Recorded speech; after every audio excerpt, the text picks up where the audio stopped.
The accidental discovery, the crimson dust of Kepler 442c, swirled around Marcus. Chen's boots, as he crouched behind a collapsed stone pillar, watching the security patrol pass through the archaeological site. His breathing apparatus filtered the thin atmosphere, while his enhanced goggles scanned for the rare iridium deposits that made this dangerous venture worthwhile. The Galactic Mining Consortium had declared this entire sector off-limits after discovering the ancient ruins 6 months ago. But Marcus had never been one to respect corporate boundaries. At 32, Marcus had spent the last decade as a freelance salvage operator, dancing on the edge of legality across dozens of star systems. His weathered face bore the scars of countless close calls, and his calloused hands had pulled fortunes from the wreckage of dead civilizations. Tonight was supposed to be simple. Slip past the automated sentries, extract enough iridium to pay off his mounting debts, and disappear before dawn broke over the alien ruins. The patrol's footsteps faded into the distance, and Marcus activated his personal AI companion. A holographic figure materialized beside him, her blue form flickering slightly in the planet's electromagnetic interference. "Aria, status report," he whispered. 3 guard rotations completed. Marcus. Pattern analysis suggests a window before the next sweep. However, I must reiterate my concerns about this operation. The consortium's security protocols have been upgraded significantly since our last intelligence gathering. Marcus adjusted the plasma cutter strapped to his belt. 12 minutes is all I need. Just keep monitoring their communications. He sprinted across the ancient plaza, his footsteps echoing off structures that had stood empty for millennia. The Precursor civilization that once inhabited this world remained a mystery to galactic archaeologists. Their cities stretched across continents, filled with impossible architecture and technology that defied current understanding.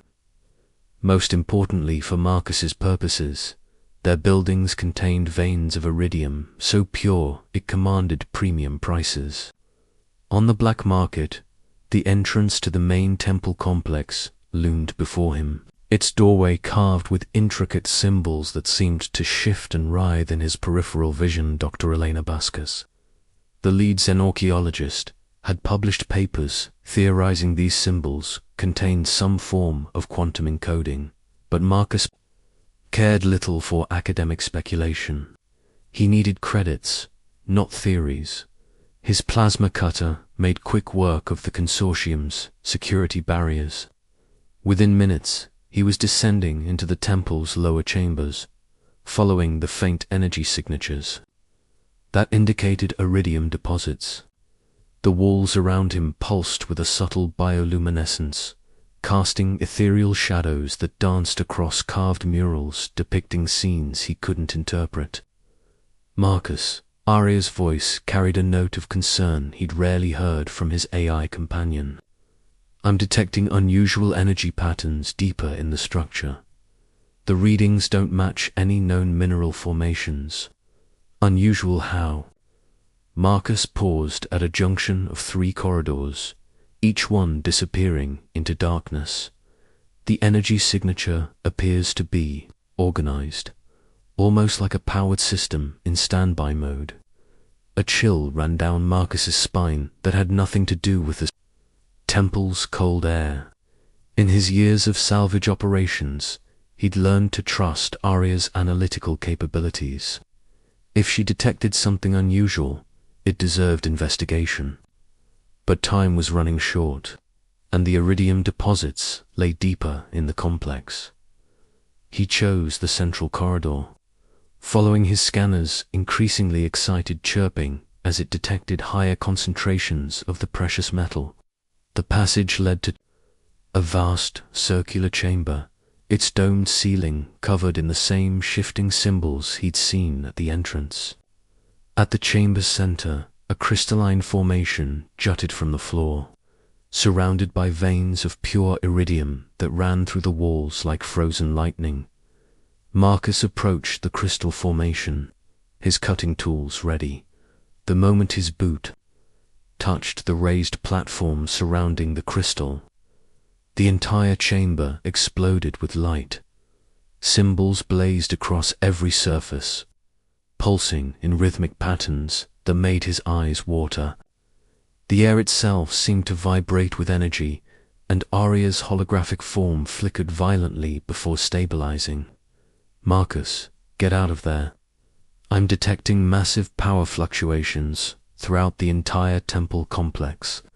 But Marcus couldn't move. The crystal formation was rising from the floor, revealing itself to be the tip of something far larger buried beneath the chamber. Stone blocks slid aside with mechanical precision, exposing a shaft that descended far beyond his light's reach.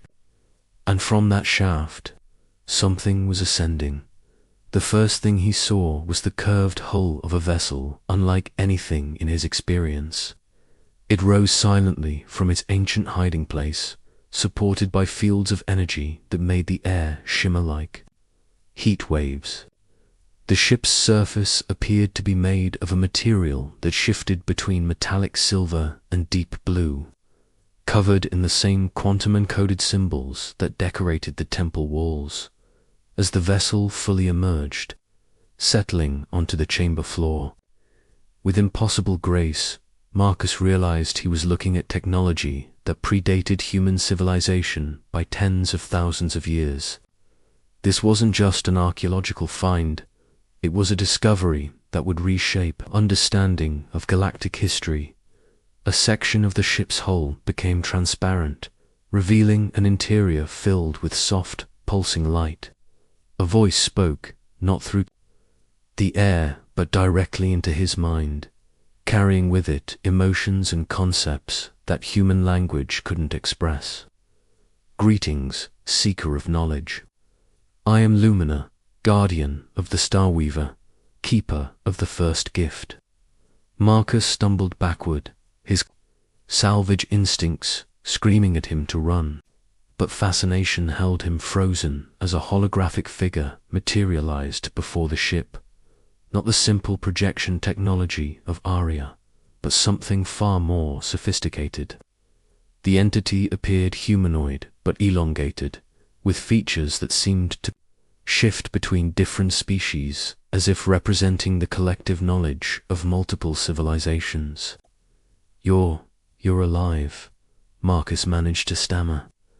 "I am consciousness preserved in quantum matrices, sustained by the Starweaver's core for 17,437 of your years.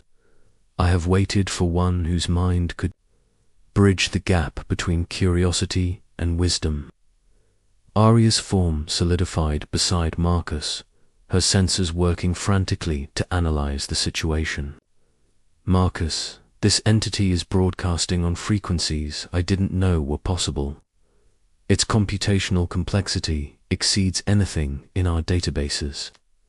Lumina's attention shifted to Arya, and for a moment, the two artificial intelligences seemed to communicate in ways beyond human comprehension. When Lumina spoke again, her voice carried new warmth. "Your companion shows remarkable sophistication for such a young species.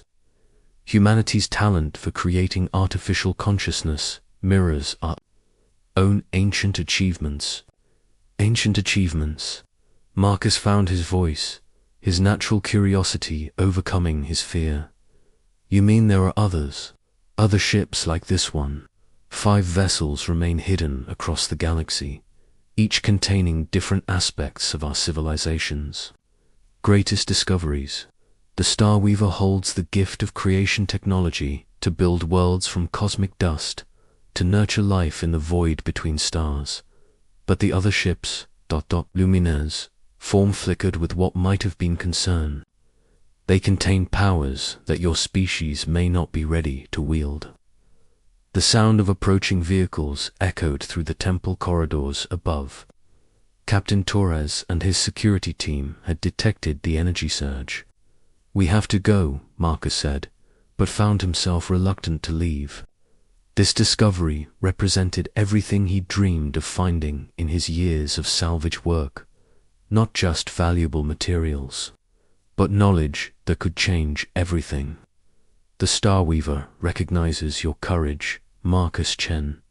You came seeking metal, but found purpose.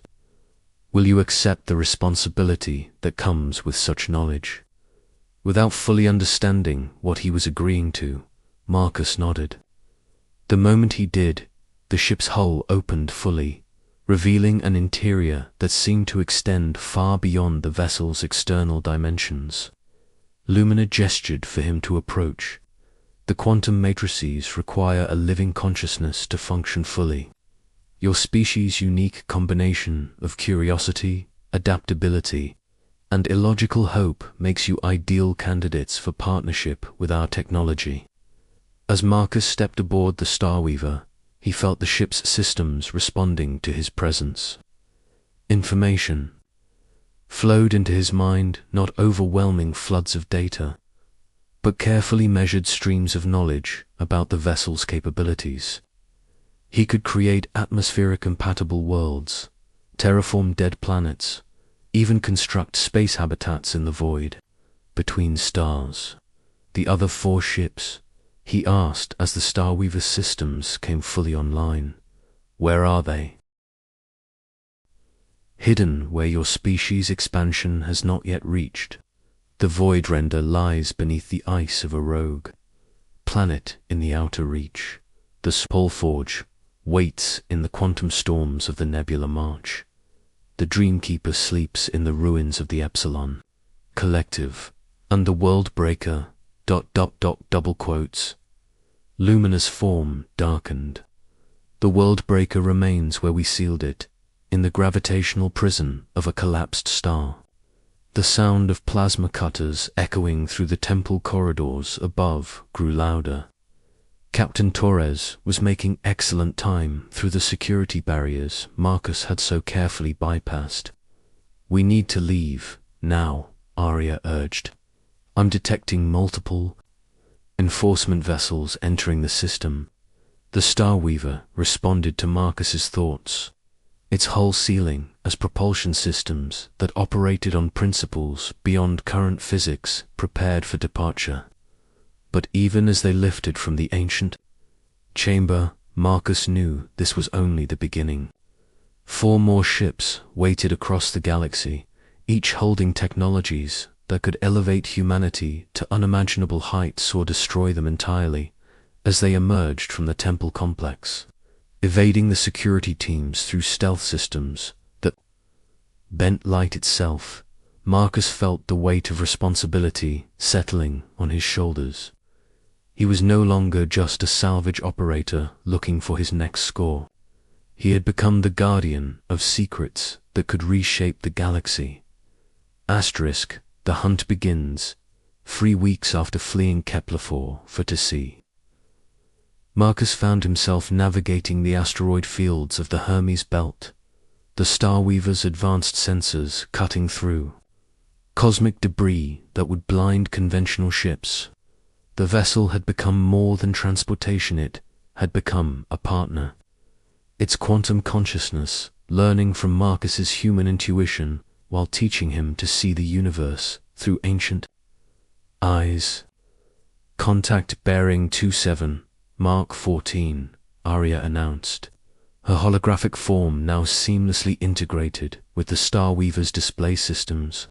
Configuration matches Galactic Authority Cruiser, designation Hunter class.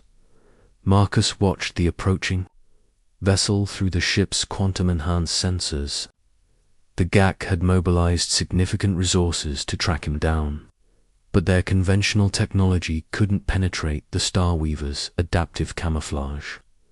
Unless they got very lucky, they would pass within kilometers without detecting his presence. "They're broadcasting on multiple frequencies," Lumina observed, her consciousness flowing through the ship's communication arrays. "The human designation appears to be Commander Sarah Blake. Her psychological profile suggests exceptional tactical intelligence. Through the sensor feed, Marcus watched the sleek military vessel prowl through the asteroid field like a predator seeking prey. Commander Blake had earned her reputation hunting pirates and insurgents across the outer territories. Her pursuit of Marcus had been relentless, forcing him to abandon 3 potential safe harbors in the past week alone.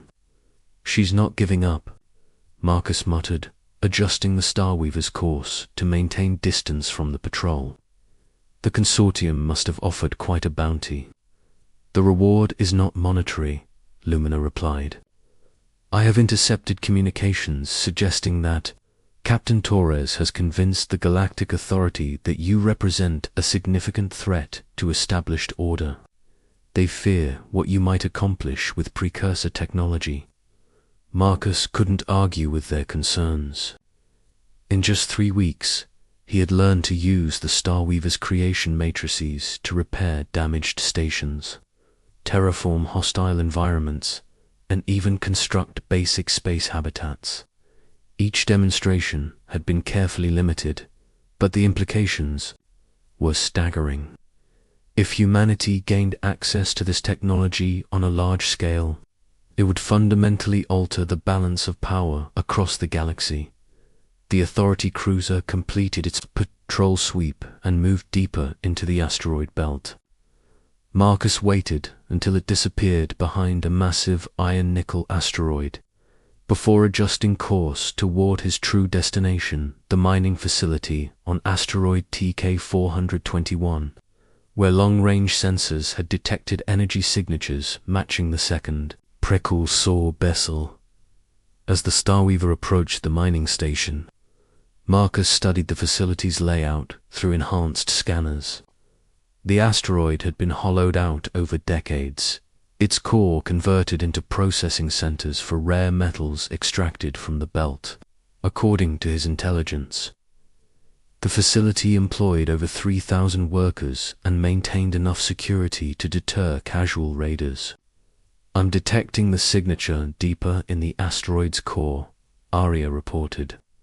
"The energy pattern matches Lumina's quantum matrices, but with different harmonic frequencies."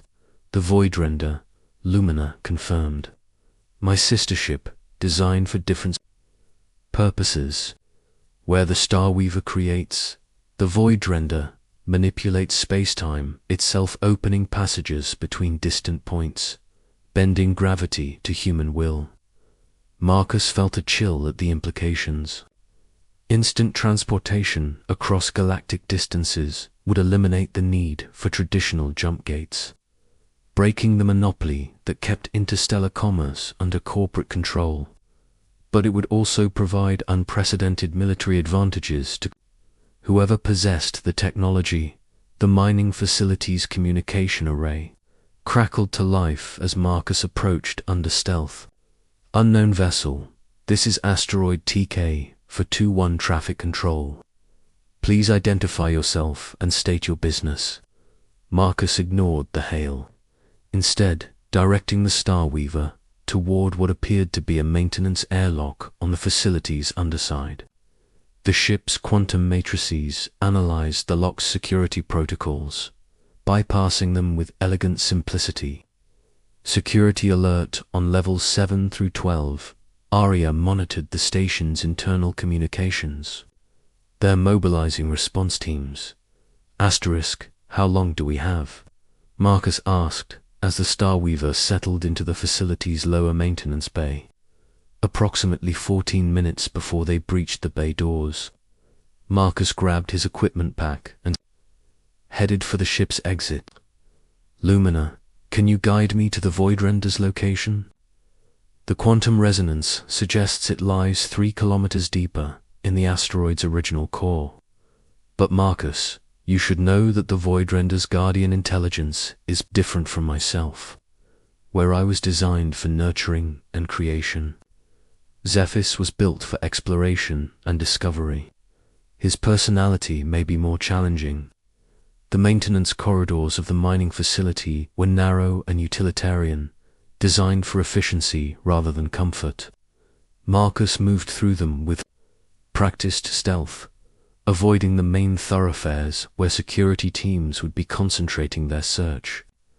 His enhanced sensors detected several patrol groups, but the facility's layout provided enough alternate routes to avoid confrontation. As he descended deeper into the asteroid, the artificial gravity began to fluctuate. Environmental systems strained against cosmic radiation that seemed to intensify with each level. By the time Marcus reached the original mining shafts, the very air crackled with energy that made his skin tingle. "The quantum signature is stronger here," Arya observed, her form flickering slightly in the electromagnetic interference. "Whatever's down there, it's been active far longer than the Starweaver was." The mining shaft ended in a natural cavern that predated human occupation of the asteroid, but it wasn't empty. At the cavern's center, a vessel even more alien than the Starweaver hung suspended in fields of twisted space-time.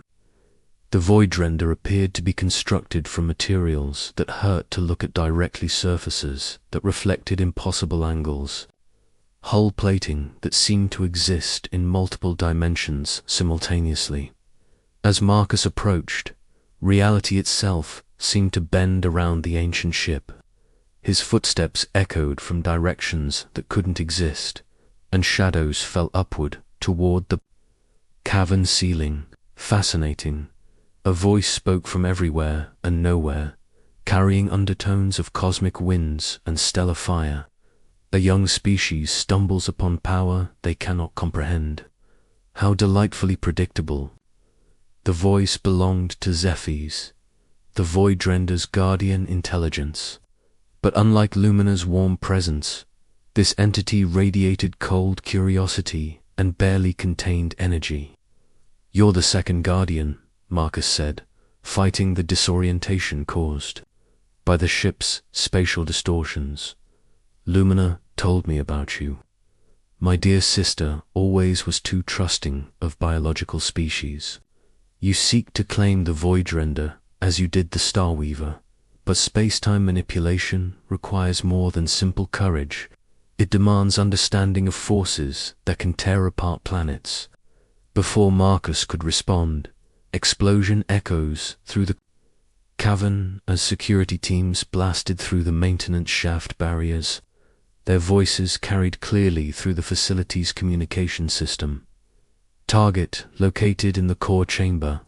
Deploying containment protocols."